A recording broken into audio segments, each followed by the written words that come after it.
Get a £5 free bet every week with Offer Club from William Hill. Simply stake a total of £20 or more across the week on pre-match football accumulators with 4 or more selections, and you'll get a £5 free bet on the Friday. Join William Hill Offer Club on mobile or online now.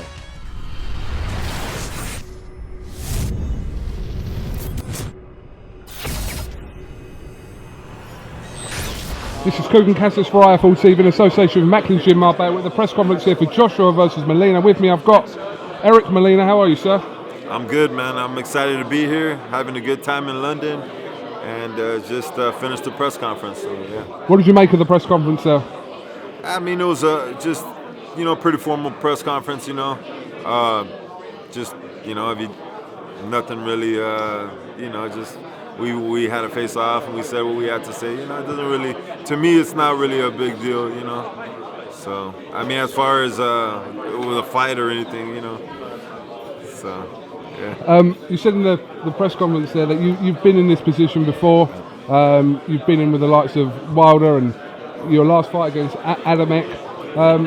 What will be different this time around coming over here to fight Anthony Joshua? Yeah, I think the biggest difference in this one is the massive crowd that's going to be there. The fans here in England, I'm going to have to stay really focused from opening bell to when we walk out to the week. Everything that the build up to the fight, that's the most important thing. I feel like a fighter is so easy to lose himself up until the bell rings, and I think that if I could focus and stay loose, stay calm, there's going to be some moments where I could execute the game plan, and we're excited, man. Just got to stay focused. There's some people here in England that believe that this fight won't last very long in Anthony Joshua's favour. What do you say to those people that come and say that Anthony Joshua will stop you or knock you out inside a couple of rounds? What do you say to those people? Well, I mean, that's their opinion. They're boxing fans, so you know what? This is a heavyweight division, so you know what? I have my opinion. My fans back at home have their opinion, so everybody's entitled to their opinion. I don't really feed too much off stuff like that. The funny thing is, when I fought Wilder, the whole world gave me one round. They said, "Oh, this guy's gonna get killed. This guy's gonna get this, that." I've heard these things before. You know what I mean? I've heard these things. All these things is negative feedback, and for me, I feed off it. If the world thinks I'm gonna go out in 1 or 2 rounds, well, shit, I can't get any worse than that. So, I got nothing to lose in a fight like this, and I have so much to gain. These are very dangerous fights, and these are the type of fights that I really, really perform in. Who do you believe has given Anthony Joshua his toughest test to date? Obviously, aside from you, haven't fought him yet. So, who would you say has given him his toughest? I would say Dillian Whyte. Dillian Whyte, in my opinion, Dillian Whyte has given him his toughest test. Then it would be Dominic Brazil, but he hasn't really been pushed. He hasn't really been taken to that edge where he's got to really dig deep. So Did you see things in the Dillian Whyte fight and even maybe the Dominic Brazil fight that you feel like you can exploit? Definitely do. I definitely there's some holes in his game where we feel we can execute, and we feel we could hurt him in those spots. So we're working on some things, and we'll see what happens December 10th. It was interesting to listen to Eddie Hearn talk about you saying I'll fight anyone on this card. Was there talks about you and fighting any other opponent for the 10th, or even David Price or anyone like that? Well, the thing with the talks of David Price, it was always him thinking that he was going to fight me. Let's be real here. I mean, David Price, step up and fight somebody, and then worry about calling out Joshua or anybody you're thinking. I mean, be somebody. You know what I mean? Bounce back. I wish him the best, man. I ain't even really worried about David Price, man. But I mean, to me, it's mind-boggling. Like I had said, you could put 10 Hall of Fame trainers with David Price, and you ain't gonna get that chin stronger. You either have it or you don't. So, I wish him the best, but I mean, he's got to prove something before you get that world title fight. So, obviously, there was talk about David Price being a potential opponent of Anthony Joshua. You don't believe that he has done enough or was credible enough to be an opponent for Anthony Joshua for this stage of his career? Well, I mean, you saw his last fight. Is that enough? I mean, does the British people here think that's enough? I mean, Look, man, at the end of the day, you look up and down the top 10 of the IBF, you see a lot of names, and there's a lot of guys that don't. At least I'll give him one thing, that he was one of them that did want to fight. I wanted to fight, so I'll give him that much.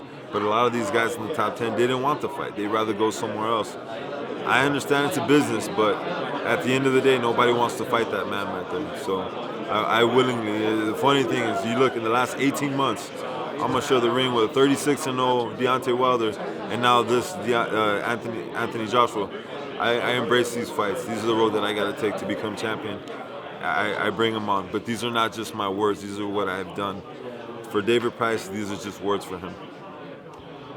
It was pointed out in the press conference that the heavyweight division has been blown wide open, especially so in the last few weeks with Tyson Fury obviously vacating the titles and not being in action. Who do you place, if we're taking you, Eric, out of the heavyweight mix, who would you say is the number one heavyweight in the world today? I would say, I say that I have different. I say the most dangerous heavyweight in the world would be Deontay Wilder. The most skilled would be Tyson Fury. The combination of both would be Anthony Joshua. The most feared would be Luis Ortiz. I mean, who's on the bill as well? Yeah. Yeah. So you have your heavyweights that nobody wants to get in the ring with. The whole world wants to call out names and say, do this. That don't mean nothing if you ain't got these fighters that want to go in there against them. So, in my opinion, I feel like that's what's going on. You have a certain bunch of guys that don't want to fight a certain bunch of guys, and that's really what it is. I mean, you're in the media, you know what's going on. You think that I'm just saying this. This is what's going on. You have a certain group of guys that don't want to fight a certain group of guys. It is what it is. But as far as my road, I gotta take what I get, and that's what I'm here to do. And it's not an easy road. I know that, and I'm not complaining. I'm just here to make the best of it, make the best of this title shot, and put everything I got in winning it. The longest Anthony Joshua's ever gone is there were 7 rounds against Brazil and Dillian Whyte. Give me a prediction of what's going to happen on the 10th of December. You believe you can knock Anthony Joshua out, Eric? I believe I can knock him out. I think that's the only way I'm going to win. So if for me to tell you that I can't knock him out will say that I can't win. Obviously, I'm coming over here. It's not to win a decision. So I'm coming over here telling you that I think I could win because I think I can knock him out. But not only him, I think I can knock anybody out. And in this heavyweight game, any heavyweight can knock out anybody. Especially a hard punching heavyweight can really knock out anybody. So I love my chances, and I'm very confident, extremely confident. I'm relaxed, I'm poised. I'll be more than fine. Will we be joined by Don King in Fight Week? Will he be here? I'm not sure, but he might show up out of nowhere and surprise everybody. So we'll see. Get him over, Eric. I'm trying. We're trying to get him over. You're saying that now, and then he gets here, and he's gonna get up there talking away. Yeah, we love it. Yeah. We're trying to get him over here. We were trying to get him over here for this. This was a short notice thing, but I'm excited to have a really good team, man. Don King, he stuck through me, and that's another thing that I credit is that Don King don't make it easy for me at all. He makes it hard, and that's why I'm able to be harder as a fighter. You know what I mean? Other fighters have it. They're able to get rebuilt. They're able to get second opportunities. Don King don't give that. Don King don't give that. He makes it harder, and that's what's made me tougher. And I give him credit for that still. I got an excellent manager, Lee Holiday, and all my family and friends and everybody, all the support system I have back home, man. Eric, listen, wish you the best of luck on the 10th of December. And I'm sure, like I said, we'll catch up with you when you return back to England nearer the time. So best of luck in camp, and we'll see you soon. Thank you. Thank you very much.